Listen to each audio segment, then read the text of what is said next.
Conversely, the regularity of these needs, and not only their satisfaction, has long been disrupted for city dwellers. And if it is true that women represent a less highly differentiated stage of human development and one that is still closer to nature, then the periodicity of their physiological life would serve to confirm this.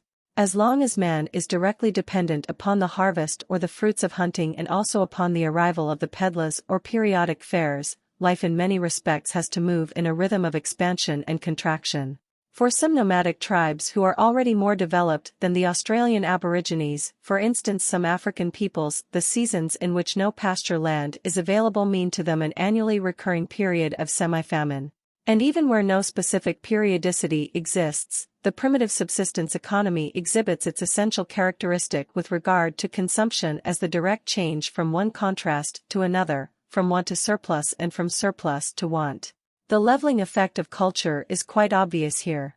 It not only ensures that the necessities of life are available throughout the whole year in roughly equal quantity, but also reduces wasteful consumption by means of money. For now a temporary surplus can be transferred into money and its enjoyment can be evenly and continuously distributed over the whole year.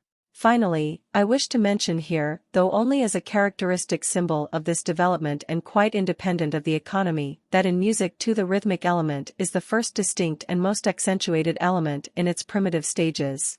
A missionary in Ashanti is impressed by the marvelous way in which the musicians keep time despite the chaotic disharmony of the music. Chinese theater music in California, although an unmelodious noise that grates upon one's ears, is supposed to possess rigid rhythmic measures, a traveler says of the festivals of the Winton Indians. Then come songs in which each Indian expresses his own emotions, and in which, strangely enough, they keep time perfectly.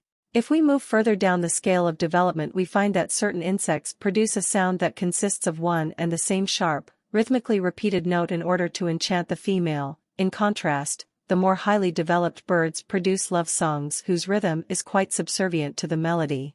And at the highest levels of music one notices that the recent trend seems to be to move away completely from the rhythmical, not only in Wagner's music but also in that of certain of his opponents who choose texts that do not lend themselves to rhythm and put the letter to the Corinthians and Solomon's sermons to music. The acute change from raising to lowering the tone gives way to more balanced or more irregular forms. If we apply this analogy to economic and general cultural life, then it becomes more easily comparable, since it is possible to buy anything at any time for money and so the emotions and stimulations of the individual need no longer to cling to a rhythm that would enforce a periodicity in order to satisfy them. When critics reproach the present economic order for its regular change between overproduction and crises, what they wish to indicate by this is that it is still imperfect and that a continuity of production and consumption ought to be established. At this point I would point to the extension of means of transport which have progressed from the infrequency of the mail coach to the almost uninterrupted connections between the most important places and to the telegraph and telephone which makes communication possible at any time, the improvement of artificial lighting which increasingly eliminates the difference between day and night and, as a result, the natural rhythm of life, printed literature, which provides us, at any suitable moment, and independent of the natural alternation in thought processes between exertion and rest, with thought and stimuli. In short, if culture, as one is accustomed to saying, overcomes not only space but also time, then this means that definite periods of time no longer determine the compelling framework for our activities and enjoyments, but rather they now depend only upon the relationship between the will and our ability and upon the purely objective conditions for carrying them out. Thus, the general conditions of life are freed from rhythm, they are more even and provide individual freedom and possible irregularity. The elements of regularity and diversity that are united in rhythm are now separated by means of this differentiation. It would, however, be quite wrong to reduce the development of the style of life to the temptingly simple formula that it proceeds independently of any framework from the rhythm of its contents to a realization of its content. This is valid only for certain periods of development which require more profound and complex interpretations. Therefore, I first wish to investigate the psychological and historical significance of rhythmics while omitting its purely physiological conditioning which only repeats the fluctuations of external nature, the sequence and simultaneity of rhythm and symmetry. Rhythm may be defined as symmetry in time, just as symmetry is rhythm in space. If one draws lines to represent rhythmical movement, then they become symmetrical. Conversely, the study of symmetry implies a rhythmic conception. Both are different forms of the same basic motif. Rhythm is for the ear what symmetry is for the eye at the start of all formations of raw material. In order to imbue things with an idea, a meaning and harmony, one has to form them symmetrically, organize the parts within the whole and order them evenly around a central point. Thus, the creative power of man when confronted with the arbitrariness and chaos of merely natural formations is illustrated in the quickest, most visible and direct manner. Symmetry is the first indication of the power of rationalism to relieve us of the meaninglessness of things and to accept them as they are.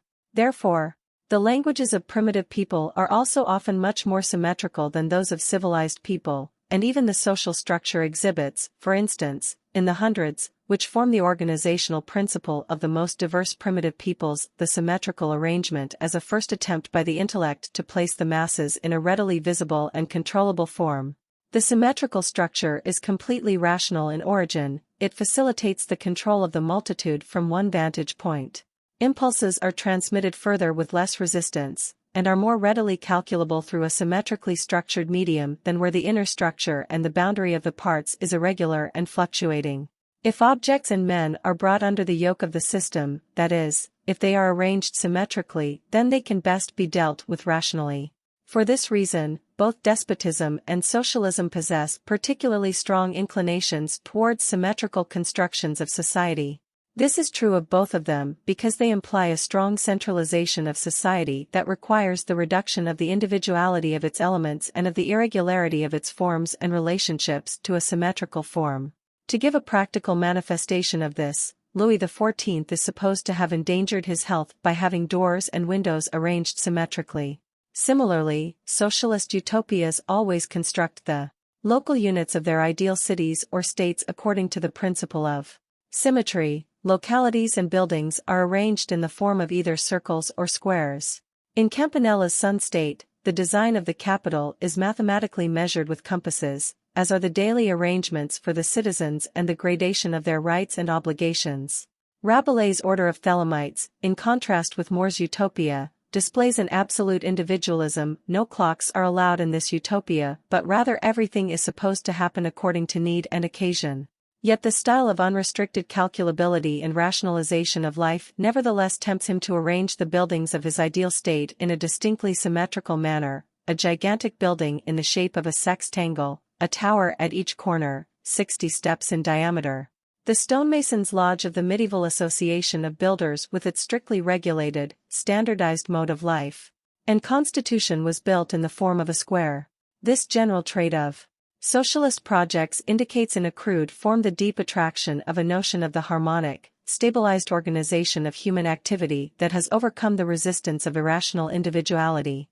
The symmetrical rhythmic formation emerges as the first and simplest structure, through which, as it were, reason stylizes the material of life, and makes it controllable and assimilable. It is the first framework by means of which reason is able to penetrate things. But this also indicates the limits to the meaning and justification of this style of life.